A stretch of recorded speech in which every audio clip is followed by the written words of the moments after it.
Hello, ഇന്ന് ഞാൻ കൊച്ചു കുട്ടികൾക്കും മുതിർന്നവർക്കും ഒരുപോലെ ഇഷ്ടപ്പെടുന്ന ഒരു അപ്പം റെസിപ്പിയാണ് ഉണ്ടാക്കാൻ പോകുന്നത്. ഇതൊരു വെറൈറ്റി ആണെന്ന് നിങ്ങൾക്ക് തന്നെ തോന്നും. ഈ അപ്പം ഉണ്ടാക്കാനായിട്ട് ഞാൻ 1 കപ്പ് ഇടിയപ്പത്തിൻ്റെ മാവാണ് എടുക്കുന്നത്. ഇടിയപ്പം ഉണ്ടാക്കുന്നതോ പത്തിരി ഉണ്ടാക്കുന്ന മാവോ ഒക്കെ എടുക്കാം കേട്ടോ. ഞാനിത് വീട്ടിൽ പൊടിച്ച അരിപ്പൊടിയാണ്. ആവശ്യത്തിന് ഉപ്പൊടി ചേർത്തോളൂ. ഇനി നമുക്ക് ഇടിയപ്പത്തിന് കുഴയ്ക്കുന്ന കണക്ക് നല്ല തിളച്ച വെള്ളം ചേർത്തിട്ട് നമുക്ക് കുഴച്ചെടുക്കാമേ. ഇതുമാതിരി 3 ഗ്ലാസ് വെള്ളം എടുത്തിട്ട് ഞാൻ തിളപ്പിച്ചെടുത്തിരിക്കുകയാണ്. ഇത് നമുക്കിനി അല്പം ഒഴിച്ചിട്ട് ഇടിയപ്പത്തിന് കുഴയ്ക്കുന്നത് മാതിരി നല്ല സ്മൂത്തായിട്ട് കുഴച്ചെടുക്കാമേ.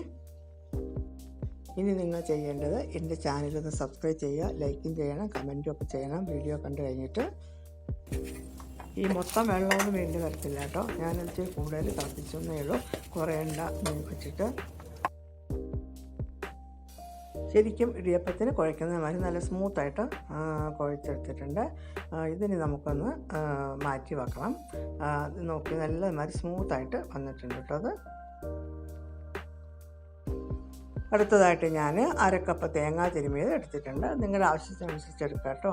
ഇത് ഫില്ലിങ്ങിന് വേണ്ടിയിട്ടാണ്. പിന്നെ 1/2 കപ്പിൽ നിന്ന് കുറഞ്ഞ് ശർക്കര എടുത്താൽ മതി. അതൊക്കെ നിങ്ങളുടെ മധുരത്തിനനുസരിച്ച് ചേർക്കുക കേട്ടോ. ഇനി അല്പം കിസ്മിസ് ചേർത്തോളൂ, നല്ല ടേസ്റ്റാണ് എല്ലാം കൂടി മിക്സ് ചെയ്ത് ഉണ്ടാക്കുമ്പോൾ. അല്പം അണ്ടിപ്പരിപ്പും കൂടിയിട്ട് തല്ലി പൊട്ടിച്ചും ചേർക്കുക. പൊടി പൗഡറായിട്ട് ചേർക്കരുത്, നല്ലതായി മിക്സ് ചെയ്യാം. ഇനി ഈ മധുരം ഒന്ന് ബാലൻസ് ചെയ്യാൻ വേണ്ടിയിട്ട് ഒരു പിഞ്ച് ഉപ്പ് ചേർത്തോളൂ കേട്ടോ.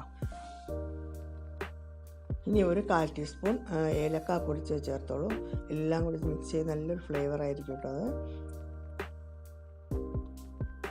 ഫില്ലിങ്ങിനുള്ള നാളികേരവും ശരിയായിട്ടുണ്ട്, മാവും കുഴച്ചെടുത്തിട്ടുണ്ട്. നമുക്കിതൊന്ന് അങ്ങോട്ട് മാറ്റി വെച്ചിട്ട് അടുത്ത സ്റ്റെപ്പിലേക്ക് കടക്കാം. ഈ കുമ്പിളപ്പം ഉണ്ടാക്കാൻ ഞാൻ പ്ലാവിലയാണ് ഉപയോഗിക്കുന്നത് കേട്ടോ. നമ്മളീ കുഞ്ഞന്താലിൽ പണ്ട് കഞ്ഞിയൊക്കെ ഉണ്ടാക്കി കഴിച്ച ഓർമ്മയുള്ളൂ പ്ലാവില കാണുമ്പോൾ. പ്ലാവിൽ ഇതുമാതിരി കോട്ടി എടുത്തിട്ട് ഒരു ഈർക്കിലോ ഏതെങ്കിലും വണ്ണം കുറഞ്ഞ കമ്പോ കൊണ്ട് ഇങ്ങനെ നല്ലോണം കുത്തി യോജിപ്പിക്കുക കേട്ടോ. അപ്പോൾ അത് നല്ല ഫിക്സായിട്ട് അതവിടെ ഇരുന്നോളും.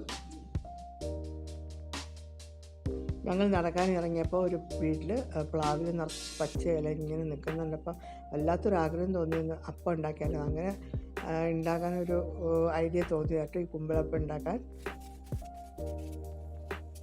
കൊച്ചു കുട്ടികളുള്ള വീട്ടിൽ ഇതൊക്കെ നല്ലൊരു അട്രാക്ഷനാണ് കേട്ടോ, ഇങ്ങനെ ഒരു അപ്പം ഉണ്ടാക്കി കൊടുക്കുക എന്ന് പറയുന്നത്.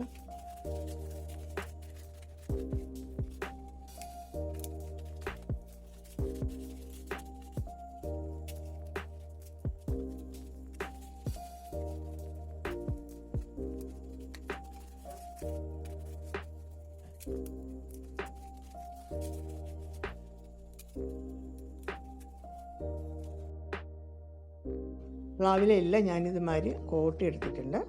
നമുക്കിനി അടുത്ത സ്റ്റെപ്പിലേക്ക് കടക്കാം. ഓരോ പ്ലാവിലയുടെയും ഉൾവശത്ത് ഞാൻ അല്പം കുക്കിംഗ് വെച്ച് പുരട്ടുന്നുണ്ട്. അതെന്തിനാ വെച്ചാൽ അപ്പം വെന്ത് കഴിഞ്ഞിട്ട് ഇളക്കിയെടുക്കുമ്പോൾ ഒട്ടിപ്പിടിക്കാതിരിക്കാനാണ്.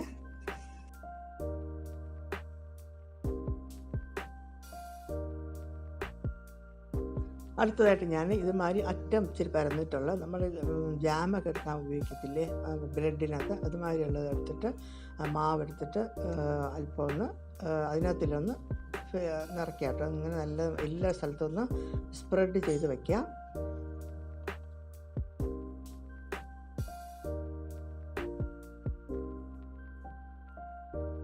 എന്നിട്ട് നമുക്ക് അതിനകത്തിലേക്ക് കോക്കനട്ടിൻ്റെ ഫില്ലിങ് നിറയ്ക്കാം കുറച്ച്. എന്നിട്ട് അല്പം കൂടി മാവെടുത്തിട്ട് അത് നല്ലമാതിരി കവർ ചെയ്യാം കേട്ടോ. നല്ലമാതിരി ലെവൽ ചെയ്യാം.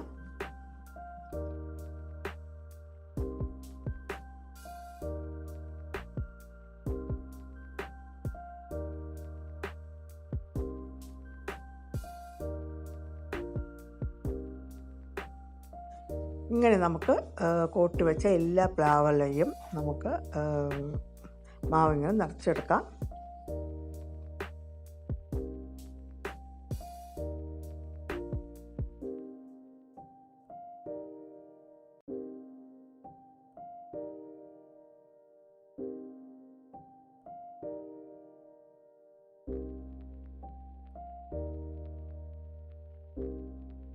എല്ലാം ഫില്ല് ചെയ്ത് കഴിഞ്ഞു. ഇനി നമുക്ക് അടുത്ത സ്റ്റെപ്പിലേക്ക് കടക്കാം. ഞാനൊരു ഇഡ്ഡലി പാത്രം എടുക്കുന്നുണ്ട്. അതിലേക്ക് 2 ഗ്ലാസ് വെള്ളം ഒഴിക്കുന്നുണ്ട്. ഇഡ്ഡലി വേവിക്കുന്ന കണക്ക് തന്നെയാണത്.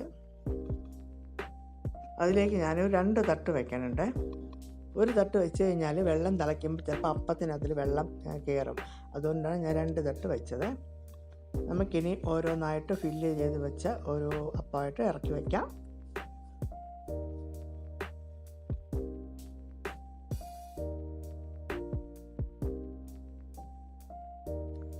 എല്ലാം സെറ്റ് ചെയ്ത് കഴിഞ്ഞു.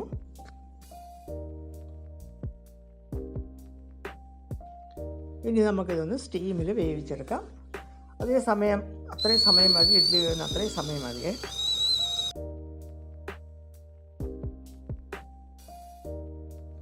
വെന്ത് കഴിഞ്ഞു കേട്ടോ. ഞാനത് മാറ്റിയെടുക്കുവാണ്.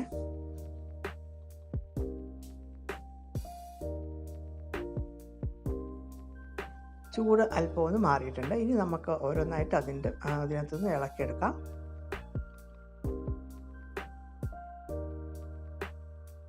ഇളക്കിയെടുത്തപ്പോൾ കണ്ടിട്ട് നല്ല പ്ലാവിലൊരു ഷേപ്പിൽ, കോട്ടിയ ഷേപ്പിൽ കുമ്പിളായിട്ട് കിട്ടിയിട്ടുണ്ട്. ഈ ഷേപ്പ് കാരണമാണ് അതിനൊരു കുമ്പിളപ്പം എന്ന് പേര് വന്നത് തന്നെ.